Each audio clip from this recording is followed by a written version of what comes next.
Bonjour à tous, minasan ohayo gozaimasu, hello everybody, c'est Pierre-Marie et un nouvel épisode de French by Ear, Fransugo no Kikitori en niveau intermédiaire.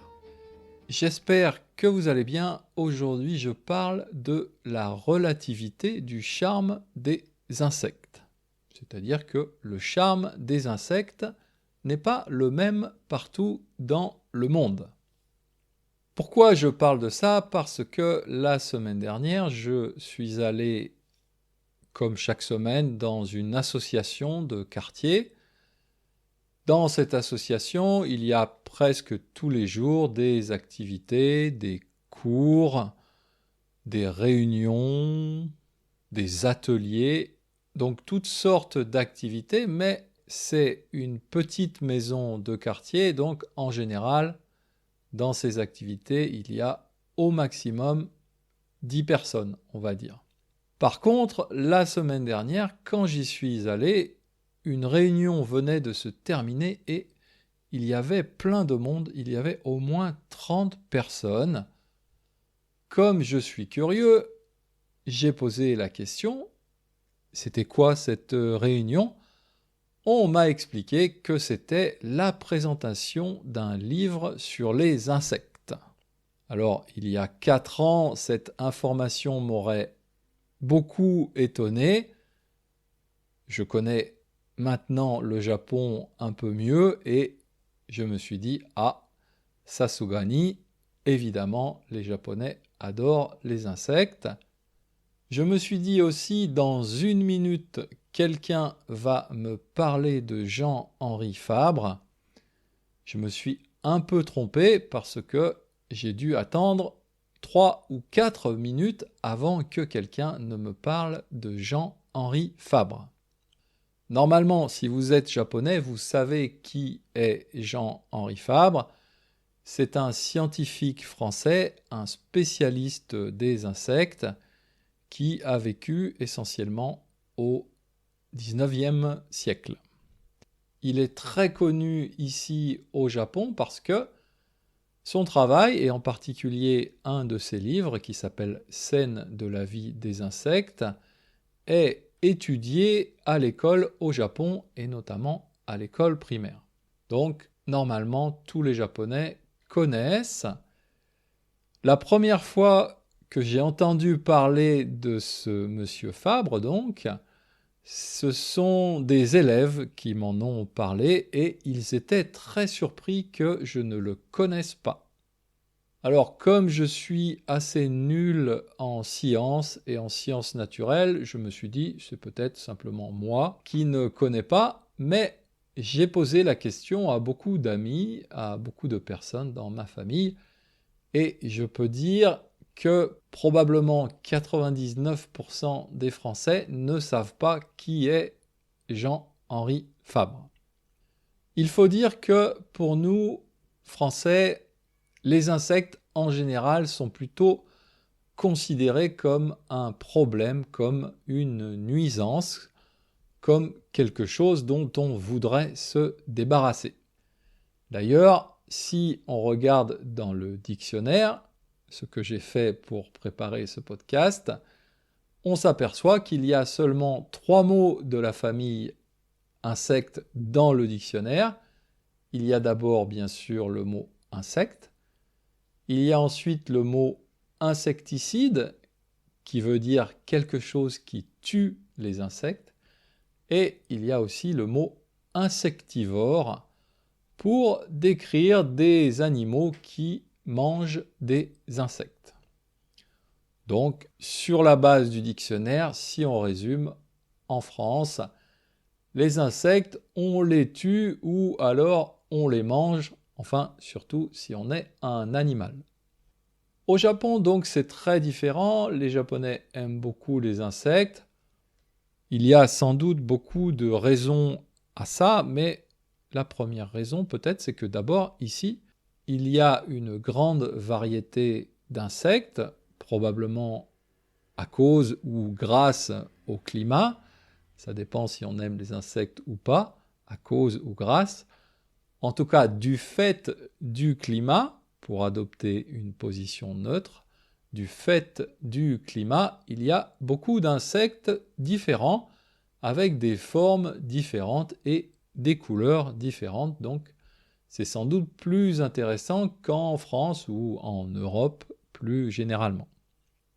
Et en parlant avec une amie japonaise, elle m'a donné peut-être une autre explication qui m'a semblé très intéressante. Elle m'a dit l'amour des Japonais ou l'intérêt des Japonais pour les insectes est peut-être lié à la religion Shinto, car dans la religion Shinto, la nature dans son ensemble est sacrée, et donc les insectes aussi sont sacrés.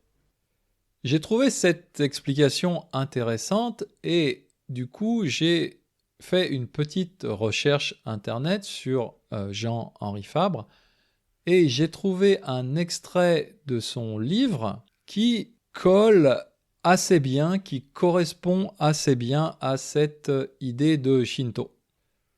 Dans cet extrait, il compare l'approche scientifique normale, c'est-à-dire on va tuer l'insecte et l'éventrer, c'est-à-dire l'ouvrir par le ventre pour voir ce qu'il y a à l'intérieur. Ça, c'est l'approche classique scientifique.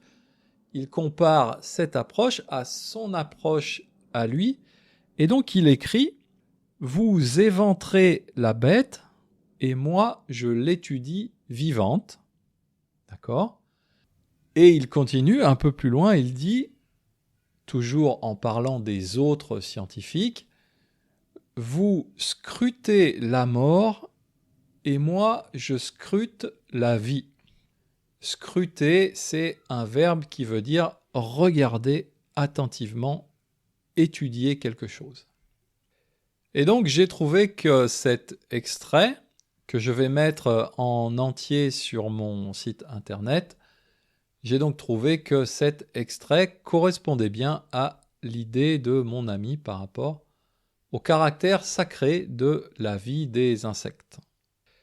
De toute manière, dans cette histoire de Jean-Henri Fabre, il y a une idée qui me plaît beaucoup.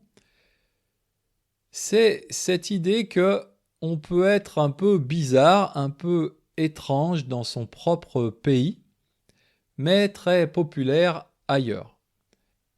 Je suis presque sûr que Jean-Henri Fabre, avec ses insectes, on s'est beaucoup moqué de lui en France en disant « Qu'est-ce qu'il fait ce type-là ? Il est quand même un peu bizarre avec ses insectes, c'est pas intéressant les insectes. » Eh bien lui, ça l'intéressait beaucoup, ça le passionnait même, la vie des insectes. Et même s'il n'est pas très populaire en France, dans son propre pays, il est très populaire dans d'autres régions du monde, notamment au Japon. On ne choisit pas le pays dans lequel on est. Peut-être que dans ce pays, on est bizarre, mais peut-être qu'ailleurs, on sera normal ou même encore mieux aimé ou célébré pour notre travail. Et donc, je trouve que c'est une chouette idée, c'est une sorte d'invitation à voyager. Encore une petite chose concernant Jean-Henri Fabre, c'est une anecdote racontée par Richard Colas dans son dictionnaire amoureux du Japon. Il y a en Provence, qui est la région d'origine de Monsieur Fabre, un musée, une maison à son nom et qui présente son travail et sa vie. Et donc Richard Colas va visiter cette maison avec des amis japonais et la personne bénévole qui les accueille et qui leur fait la visite du musée fait cette visite et les explications dans un très bon japonais. Bien sûr, Richard Colas et ses amis sont un peu étonnés et ils demandent à cette personne pourquoi. La personne leur répond que depuis pratiquement 20 ans, le musée est quasiment uniquement visité par des Japonais. C'est donc encore une preuve de l'amour des Japonais pour les insectes, même s'il y a des limites et des exceptions peut-être. Par exemple, quand un gros insecte s'infiltre, réussit à rentrer dans notre maison, eh bien ma femme japonaise me demande gentiment de bien vouloir me débarrasser de cet insecte. Comment je fais? J'essaye d'être un peu dans la philosophie de Jean-Henri Fabre, sûrement. J'essaye donc de ramasser l'insecte délicatement, sans lui faire mal, sans bien sûr le tuer, et tout simplement de le rejeter dehors. Voilà, c'est tout pour aujourd'hui. Retrouvez la transcription du podcast sur mon site internet et je vous dis à bientôt. Mata Jikai.